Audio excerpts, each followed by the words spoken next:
Hello everyone, welcome to J tax. आज हम discuss करेंगे section 194Q TDS on purchase of goods, जो budget 2021 के अंदर इंट्रोड्यूस हुआ है। ये सेक्शन 1 जुलाई 2021 से एप्लीकेबल होने वाला है। सबसे पहले ये जान लेते हैं सेक्शन 194Q एप्लीकेबल कब होता है। अगर आप बायर हैं, आपने गुड्स परचेज किए हैं रेजिडेंट सेलर से, गुड्स की वैल्यू 50 लाख से ऊपर है during the current financial year और आपकी टर्नओवर 10 करोड़ से एक्सीड करती है इन प्रीसीडिंग फाइनेंशियल ईयर यानी कि 2020-21 में, इन सभी केसेस में सेक्शन 194Q एप्लीकेबल हो जाता है, यानी कि बायर को टीडीएस डिडक्ट करके सेलर को पेमेंट करनी होगी। अब हम ये जान लेते हैं बायर को किस रेट पर टीडीएस डिडक्ट करना है एंड पॉइंट ऑफ टैक्सेशन क्या होगा। यानी कि बायर परचेज वैल्यू का 0.1% टीडीएस डिडक्ट करेगा जब बायर ने अपनी बुक्स में सेलर को क्रेडिट किया या जब पेमेंट हुई, विच एवर इज अर्लियर, उस डेट को टैक्स लायबिलिटी अराइज हो जाएगी। अगर सेलर अपना पैन प्रोवाइड नहीं करता है तो उस केस में बायर को 5% टीडीएस डिडक्ट करना होगा। अब हम ये जान लेते हैं सेक्शन 194Q कब एप्लीकेबल नहीं होगा। दो सिचुएशंस में ये सेक्शन अप्लाई नहीं होगा। पहले केस में अगर किसी और सेक्शन में टीडीएस डिडक्ट हो रहा है, वहाँ सेक्शन 194Q अप्लाई नहीं होगा। दूसरे केस में अगर सेलर ऑलरेडी टीसीएस कलेक्ट कर रहा है, वहाँ भी सेक्शन 194Q अप्लाई नहीं होगा। अब हम ये जान लेते हैं सेक्शन 194Q इंट्रोड्यूस क्यों किया गया, जबकि section 206C1H TCS on sale of goods already law में एग्जिस्ट करता है।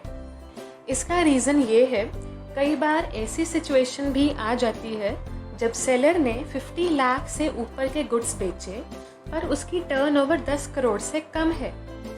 इस केस में सेलर पर टीसीएस कलेक्ट करने की लायबिलिटी नहीं आती है। इस सिचुएशन को हैंडल करने के लिए गवर्नमेंट ने सिमिलर प्रोविजन टीडीएस के अंदर इंट्रोड्यूस किया है।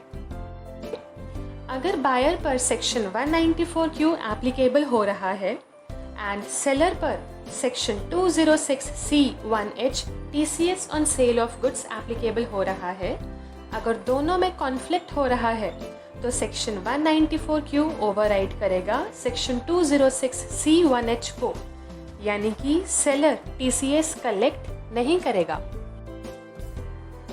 चलिए कुछ एग्जाम्पल्स के थ्रू सेक्शन 194Q को थोड़ा और समझते हैं।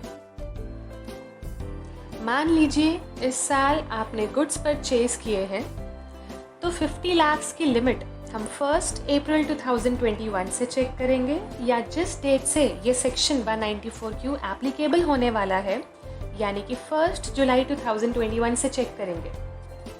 इसका आंसर है 50 लाख की लिमिट 1 अप्रैल 2021 से चेक करेंगे, 1 जुलाई 2021 से नहीं, क्योंकि एक्ट में क्लियरली प्रीवियस ईयर मेंशन किया गया है।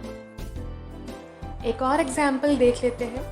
मान लीजिए आपने जो गुड्स परचेज किए हैं वो 50 लाख से एक्सीड करते हैं। मान लो आपने 75 लाख के गुड्स परचेज किए हैं। अब क्वेश्चन ये है, टीडीएस 75 लाख पर डिडक्ट होगा या जितने से अमाउंट एक्सीड हुई है 50 लाख से, सिर्फ उतनी ही अमाउंट पर टीडीएस डिडक्ट होगा। इसका आंसर है टीडीएस डिडक्ट होगा 25 लाख पर, यानी कि 50 लाख से ऊपर की अमाउंट पर टीडीएस डिडक्ट होगा। एक एग्जाम्पल के थ्रू हम पॉइंट ऑफ टैक्सेशन समझ लेते हैं। मान लीजिए आपने गुड्स परचेज किए, पेमेंट एडवांस में कर दी सेलर को।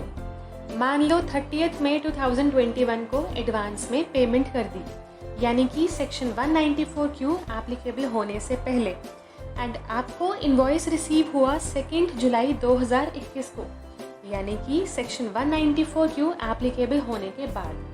तो इस केस में पॉइंट ऑफ टैक्सेशन क्या होगा? डेफिनेशन में जैसे आपने अभी देखा है, पॉइंट ऑफ टैक्सेशन अराइज हो जाएगा जब बायर अपनी बुक्स में सेलर को क्रेडिट करे। इस केस में 2 जुलाई है, या जब पेमेंट करें विच एवर इज अर्लियर, इस केस में जो कि 30th मई है, तो पॉइंट ऑफ टैक्सेशन 30th मई 2021 होगा। तो इस केस में आपको TDS डिडक्ट नहीं करना है क्योंकि सेक्शन 194Q 1 जुलाई 2021 के बाद एप्लीकेबल हो रहा है। मुझे उम्मीद है आपको सेक्शन 194Q क्लियर हो गया है। अगर आपकी कोई भी टैक्स रिलेटेड क्वेरी है तो आप JJ टैक्स ऐप के थ्रू चैट करके टैक्स एक्सपर्ट्स से अपनी क्वेरी पूछ सकते हैं free of cost. For more informational videos हमारे चैनल JJ टैक्स को सब्सक्राइब करना मत भूलिए। Thank you. Stay home, stay safe, take care.